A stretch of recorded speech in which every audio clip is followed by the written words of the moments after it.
And I picked Shomer Mitzvot, which means, hey, I keep the Torah, leave me alone. Yeah. I don't do labels, okay? My attitude with labels, fuck all that.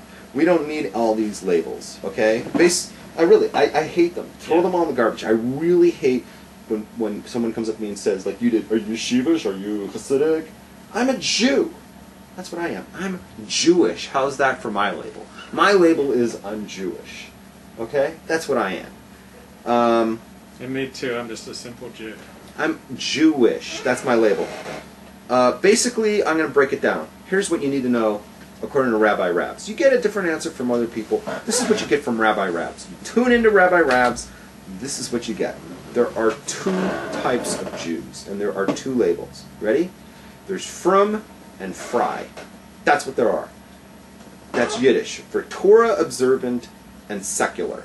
There are two types again. What are they? Frum and fry. Torah observant and secular. That's what there are. And each one of them follows a different religion. One is called Torah Judaism, and the other one is called secular liberalism.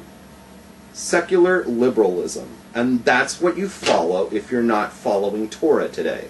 Unless you're following like Islam or something.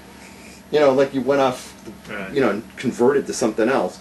But, you know, if you're an atheist or if you're just, you know, you're just a secular, assimilated Jew, you're following liberal secularism or secular liberalism, either way you want it. That's what you're really following. That's how you're living your life. Now, what's interesting is, would you agree with that? I mean, I don't have any opinions right now. Okay. Okay. I'm cool. You're cool? Yeah. Because we talked about this before with the Ten Commandments for liberal Jews. Here's how I would make the fundamental distinction. It's not whether or not you believe in God. It's whether or not you believe that God is behind the Torah. So you can believe in God and go, yeah, and I believe God inspired men to write it down and edit it together over many generations, and that this may have been what God wanted the Jews to do in the desert because there wasn't refrigeration. So, you know, we needed to be careful about what we ate.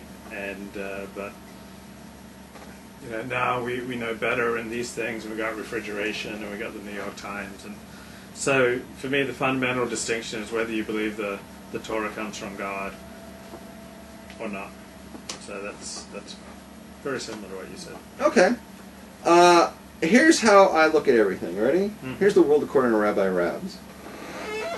Dealing with liberalism, dealing with secular world, determines how observant each movement is. Mm-hmm. I don't care about each individual.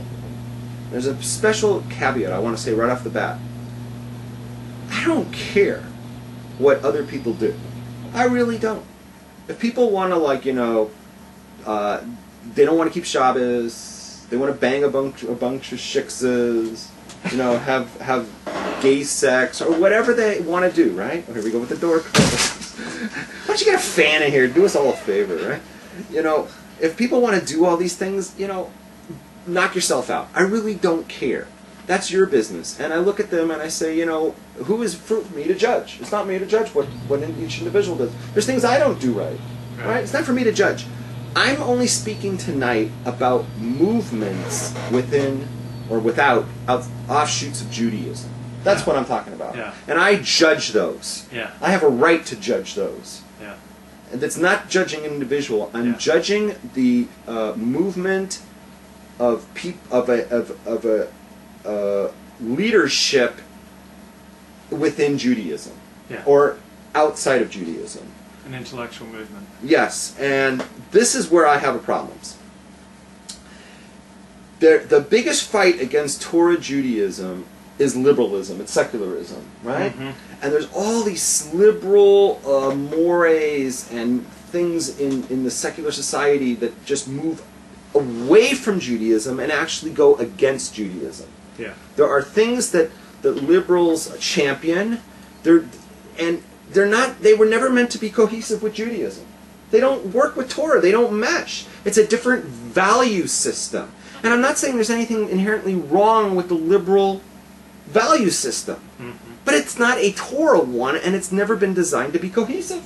Yeah. So the question is, when you're trying to bring liberal secular people into the fold of the Torah, what do? Do you tell them that you're going to have to drop all your crap at the door and take on our way of looking at things? Or do you want to say, you know what we're going to do? You know what we're going to do?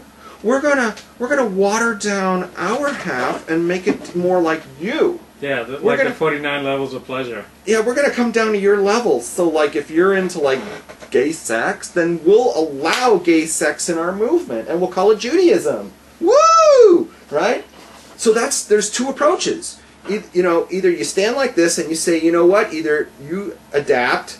Deal with the fact that your value system doesn't work with ours. You're going to have cognitive dissonance. You're going to have a fight inside your head because it's going to be a conflict because it's two different religions tugging at you.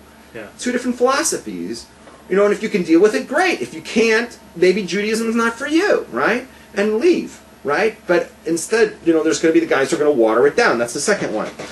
The simplest test is whether the leadership of a synagogue or a movement in general holds tight to our established Torah tradition, which is our Masorah, which is what we've been doing for thousands of years, ever since Mount Sinai, every single generation. We've been doing it exact same way, precisely on the points which are unpopular to do so with the surrounding culture. For instance, I took a stand against for Prop 8. Yeah.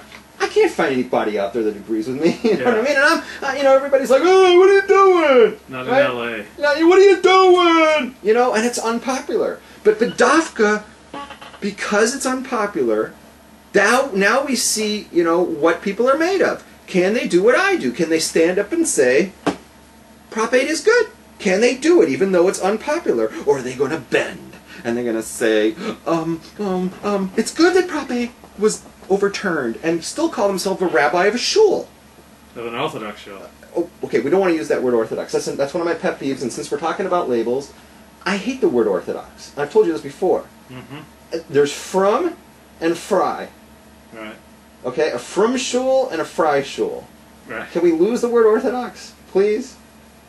I know you don't like it, but you don't use it. I mean, I use it because it's the predominant word the last 200 years, just like sometimes I say gay. I hate the word gay. I hate the word gay too. I like the word homosexual because homosexual is accurate and the word gay is a euphemism. I don't even like the word homosexual to describe a person. Right, but if we have to talk about the whatever, but we also live in a culture that uses the word gay, and sometimes you have to adapt to the language of the people around you so that they can hear you. So I think it's important to stand true to what you believe, but it's also important to be able to engage in conversation with other people. In the way, the dominant term in the Western world for the difference between different forms of Judaism is Reform, Conservative, and Orthodox. But I'm cool that you hate it. I hate Orthodox, that term. But maybe we're just going to have this thing where you use Orthodox and I say from and fry. Yeah. From and fry.